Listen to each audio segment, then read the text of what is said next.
नमस्कार। देश प्रदेश में आपका स्वागत है। सतीश झा। 15 अगस्त के ठीक 2 दिन पहले एक 9 वर्ष के बालक की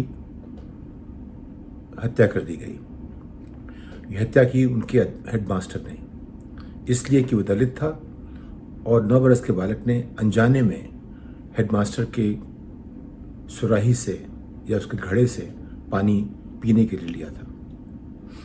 उसकी इतनी पिटाई हुई कि उसे कई अस्पतालों में जाना पड़ा और अंत में 13 अगस्त को उसने दम तोड़ दिया।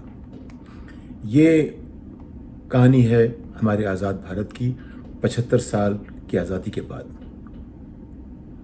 दूसरी कहानी है गुजरात में 11 अभियुक्तों को, जिनको सीबीआई की कोर्ट ने सज़ा दी और हाई कोर्ट ने जिनकी सज़ा पे मुहर लगाई, 15 साल की सुनवाई के बाद उनको रिहा कर दिया गया।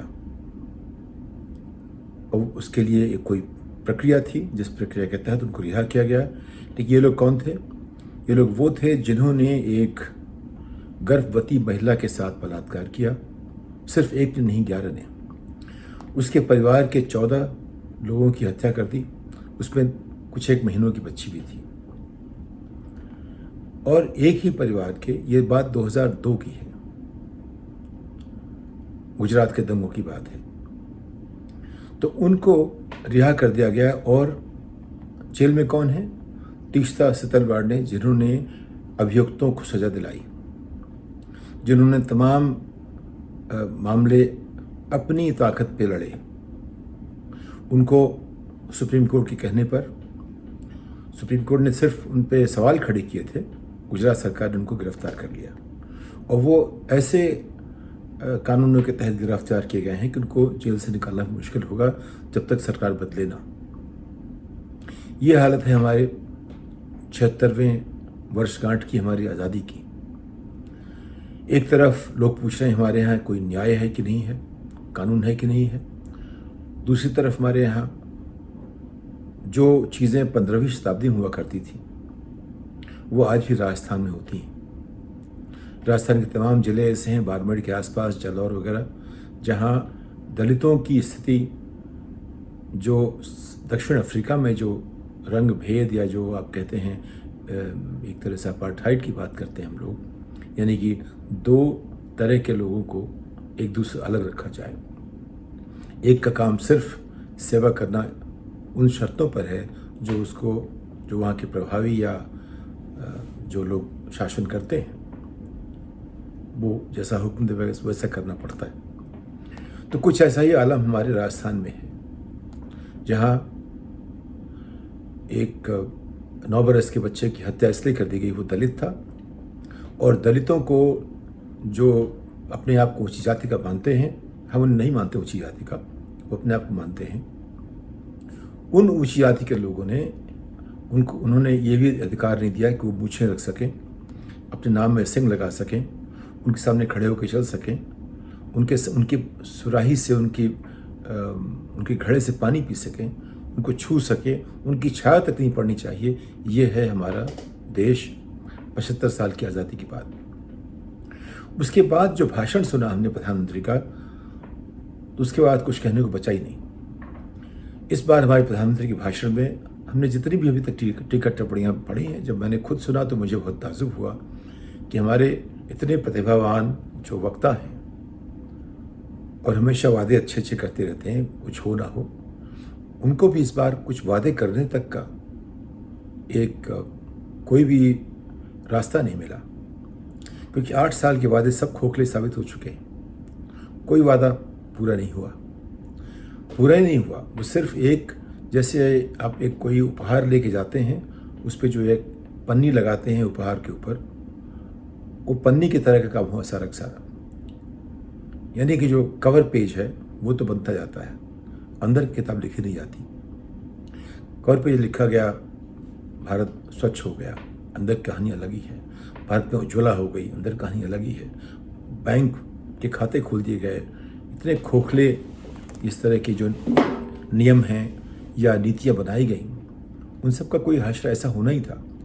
उसमें कुछ उसकी टांगें नहीं हैं, उसकी अपनी कोई उसके अपने तर्क नहीं है, उसकी कोई ज़मीन तैयार नहीं की गई। बिना ज़मीन तैयार किए अगर आप फसल बोओगे तो क्या होगा?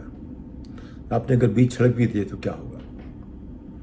ये है हमारे देश के 76वीं जो वर्षगांठ आज़ादी की है, जिसको नाम दिया हमने अमृतकाल का। वो देश में 94-95% लोगों के लिए विषकाल की तरह ही है अभी भी। ऐसा होना नहीं चाहिए। लेकिन सोचिए आप, एक 9 साल के बालक की हत्या हो गई, उसका कहीं जिक्र भी नहीं है, क्योंकि हमारे देश में नेता जो सुधार करते थे समाज का, वो ख़त्म हो गए। जयप्रकाश नारायण के बाद किसी ने कोई चिंता व्यक्त ही नहीं की देश के बारे में, समाज के बारे में। सब सत्ता के पीछे दौड़ते हैं। गांधी जी के बाद जेपी पहले व्यक्ति थे जिन्होंने सामाजिक तौर पे कई मुद्दों को उठाया। लेकिन समाज में जो तमाम तरह की जो विकृतियां हैं, उनके लिए हमें और बड़े नेता चाहिए थे। राजा राम मोहन राय बंगाल में हुआ करते थे, लोकमान्य तिलक थे। इस सब में अपनी अपनी जिस काल में ये बड़े हुए, उस काल के लिहाज से ये अपने समय से बहुत आगे थे। आज के संदर्भ में सब में आपको ये ढूंढ सकते हैं, लेकिन आज की तारीख में हमें एक राजा राम मोहन राय भी नहीं मिलता।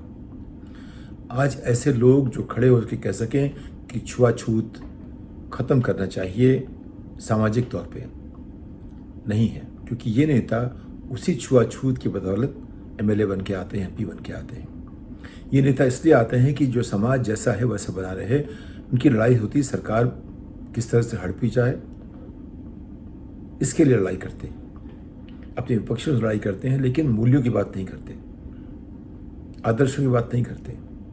ये सिर्फ उन्हीं मुद्दों की बात करते हैं जिस पे चुनाव लड़के जीत जाएं। और अगर ये दलितों की इलाके में जाके उनके साथ बात करेंगे तो उनके जो अपने वोट देने वाले ख़त्म हो जाएंगे। दलितों का नेता कोई उभरा नहीं अम्बेडकर के बाद से। मायावती एक अपवाद है, लेकिन उन्होंने इतने ऐसे और काम किए। उन्होंने अपना जो ऐतिहासिक उनकी भूमिका थी समझी नहीं उन्होंने। उनकी भूमिका थी कि वो तमाम छोटी मोटी चीज़ों से ऊपर उठती, लेकिन जो बीमारी उनमें थी वही बीमारी हमारे तमाम नेताओं में है। मैं उनका नाम नहीं लूँगा, आप समझ सकते हैं मैं जिनकी बात कर रहा हूँ। उन्हें क्या, अगर हम नेता हैं और हमें गुच्ची लुई वुइटन बैग लेके चलने का हमारा मन है, या हम 10 लाख का सूट पहनना चाहते हैं, या बड़े हवाई जहाज में अपना रखना चाहते हैं, या बड़ी गाड़ियों में घूमना चाहते हैं, तो हम नेता किसके हैं? उनके नहीं है जिनका प्रतिनिधित्व कर रहे हैं। अगर हमारे देश में 95% लोग सिर्फ 2 जोड़ी कपड़े रखते हैं, उनको शिक्षा नहीं मिली है, उनका भोजन दाल चावल और कुछ नमक अचार मिर्ची चटनी के अलावा कुछ नहीं मिलता उन्हें, उन पर शिक्षा कोई साधन नहीं। अगर ये हमारा देश, हमारे नेता कैसे होने चाहिए? लेकिन हम जो बात कर रहे हैं वो 2 स्तर पर है। एक सामाजिक स्तर पर 75 साल में क्या उत्थान हुआ है। कानून बदल सकते हैं आप, कानून बदलने से लोगों की मानसिकता नहीं बदलती। दलितों का जहाँ तक सवाल है, मैं मानता हूँ कि आज की तारीख में जो हमारी तरह जिन्होंने पढ़ाई इस देश में की और हमें सोचने का मौका मिला, किताबों में कई बातें हमारे समाज में लागू नहीं होती। मेरे अपने परिवार में, और की तो छोड़ी, दलित को छोड़िए, अगर कोई श्रीवास्तव या इस तरह के लोग भी हमारे घर में आते, उनके लिए, हमारे माता पिता जी के घर में, आप बात 50 साल पहले कर रहे हैं, 40 साल पहले की, उनके लिए कप अलग होता था, उनके लिए गिलास अलग होते थे। ये जो है, इसको ख़त्म करने के लिए सिर्फ कानून नहीं बन सकता, कानून से ख़त्म कभी नहीं हो सकता। ये कानून से आप लोगों से काम ज़बरदस्ती करवा सकते हैं, उनका मन नहीं बना सकते। इसके लिए गांधी चाहिए। जितना बदलाव गांधी जी ने इस देश में लोगों की मानसिकता बदलने में, उनको एक दिशा देने में किया, उतना किसी और ने नहीं किया। उन्होंने तमाम सामाजिक मुद्दे उठाए। आज की तारीख में आप मुझे बताएं, कोई नेता अगर आपको याद आता हो जिसने सामाजिक मुद्दे उठाए हों पिछले 75 साल में, इस स्तर पे जिससे कोई बदलाव आ सके। इसके अलावा कि मायावती और काशीराम ने दलितों की बात उठाई, और वो जब सत्ता में आए तो ठीक है, दलितों को थोड़ा सा प्रभाव थोड़ा बढ़ा और उन पर अत्याचार कम हुए। लेकिन उसके अलावा और कुछ नहीं हुआ। उनकी तरक्की नहीं हुई। उनकी तरक्की कैसे होगी? उसके लिए अच्छी शिक्षा चाहिए। लेकिन जब काशीराम दूर तक देखते थे, उनको जो दर्द था, उस दर्द की दवा उन्होंने ढूंढने की कोशिश की। मायावती ने उनका दर्द समझा, उनके हिसाब से उन्होंने दवा ढूंढने की कोशिश की, लेकिन उन्हें और आगे नहीं देखा। वो सिर्फ उस दर्द की दवा ढूंढते रह गए। आज की ज़रूरत है, हमें बनना है ऐसा देश, ऐसे लोग बनाने हैं जो आज जो हो रहा है हमारे दुनिया में उसको समझ सकें, उसको संदर्भ में देख सकें, उसमें रास्ता निकाल सकें आगे बढ़ने का, शांति का, सहिष्णुता का, समझ का, लड़ने का नहीं। लेकिन जितनी बातें पिछले 8 साल में हुई हैं वो हमारे देश को बांटने वाली बातें हैं, एक साथ करने वाली नहीं। उसमें एक तरह की जो एक समझ होनी चाहिए, जो एक गुरुता होनी चाहिए, जो एक धीरज कहिए होना चाहिए चीज़ों को लेकर आगे बढ़ने का, एक सपना जो इस तरह का होना चाहिए, वो सब कहीं दिखता नहीं है। जितनी बातें कही गई हैं वो सब इतनी खोखली हैं कि उन पर बात करना भी कुछ अनर्गल सा लगता है। लेकिन जो 9 साल के बच्चे की हत्या हेडमास्टर ने की, अपने स्कूल में की, ये कितने स्तर पर यह जघन्य बात है, ये असभ्यता की सीमा है। आप ये मान लीजिए कि ये बातें होती थी यूरोप में भी 15वीं-16वीं शताब्दी में होती थी, लेकिन वहाँ धीरे धीरे चीज़ें बंद हो गई। आज की तारीख में वहाँ तमाम जो मानवीय जो सीमाएं बनाई गई हैं एक दूसरे को बांटने की, उनमें इस हद तक कमी आई कोई दिखती नहीं है। और वो कोशिश करते हैं जानबूझ के औरों को अपनाने की। वहाँ पे इंक्लूजन की बात जो है उस हद तक बढ़ चुकी है और सबको स्वीकार करने की। आपस में झगड़े जब तक लोग हैं रहेंगे, जब तक 2 लोग होंगे तो कोई राजनीति हमेशा कुछ ना कुछ होगी। राजनीति क्या है आखिर? ये हमेशा किसी भी तरह से जो तमाम लोगों के जो अपने इंटरेस्ट होते हैं, उनकी जो अपनी आकांक्षाएं होती हैं, उनकी जो रुचियाँ होती हैं, उनको एक जगह लाके एक ऐसा रास्ता निकालने का तरीका है कि विरोध कितने भी हों, एक रास्ता निकल जाए। अब इसमें आप जबरदस्ती करके लीजिए कि उनको बना के लीजिए। सारी बात गवर्नेंस किस पे आती है कि जो बात करनी है जबरदस्ती करनी है या बना के करनी है। लोग मानते हैं, लोग हम मजबूर करते हैं। तो हमारे देश में आज की स्थिति ये है कि जो पुरानी जो हमारे मानसिकता जो है, जो कहीं से जो विकार हमारे धर्म में आ गए, धर्म ऐसा कहता नहीं है, लेकिन जो विकार जो हमारे आए हैं उसकी अपनी ऐतिहासिक वजह है।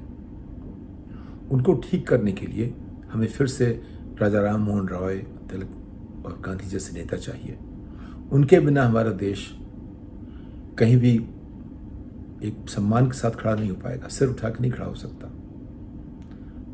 मुझे लगता है कि आज की तारीख में जब भी सोचता हूँ देश के बारे में, मैं उनकी नहीं सोचता जो कि संभ्रांत हैं, जो सफल हो गए हैं, जिनके पास पैसे हैं, जिनके पास ताकत है, जिनके पास सब कुछ जिसकी लोग आकांक्षा करते हैं। मैं उनकी सोचता हूँ जो 100 में से 95, 94, 93 हैं, जिनके पास कुछ भी नहीं है, जिनमें वही संभावनाएं हैं जो आप में हैं, हम में हैं, सब में हैं। लेकिन उनको सिर्फ इसलिए कि समाज स्वीकार नहीं करता, सरकार उनके लिए काम नहीं करती, उनको मौका नहीं मिलता और उनके साथ हम चल नहीं पाते, उनको साथ लेके नहीं चल पाते, उनको समझाना ही नहीं चाहते। जो अपनी भारी बात है उनसे बात नहीं करना चाहते। उनको दबाने की बात नहीं हो रही है, उनको सिर्फ समझाने की बात हो रही है कि वो उनकी क्या संभावनाएं हैं और वो कैसे अपना एक नया भविष्य बनाएं और उसके लिए जिस बात के लिए तैयार हों वो करें। हमें कोई अधिकार नहीं किसी को बताने का कि आपका भविष्य ऐसा होना चाहिए, लेकिन ये देश में हर नागरिक का अधिकार है कि सरकार वो बात करे जिससे उनको वो सपने देखने की सुविधा हो और उन सपनों के रास्ते पर चलने की सुविधा हो। तो मैं आज की तारीख में 76वें वर्षगांठ के बाद आज़ादी की मानता हूँ कि हमारा देश अभी जिन चीज़ों के लिए आज़ाद हुआ वो अभी तक बहुत दूर है और उसके लिए बहुत लंबा सफ़र है, बहुत काम करने हैं। और सोचता हूँ कि शायद कुछ ऐसे नेता हमारे उभरे जिनमें क्षमता, वाक्पटुता वैसी है जो हमारे आज के नेता की है, लेकिन उनका मन जो है वो गरीबों के साथ जुड़ा हुआ हो। इस बात के साथ आपसे विदा लेता हूँ अगली पालांत। धन्यवाद।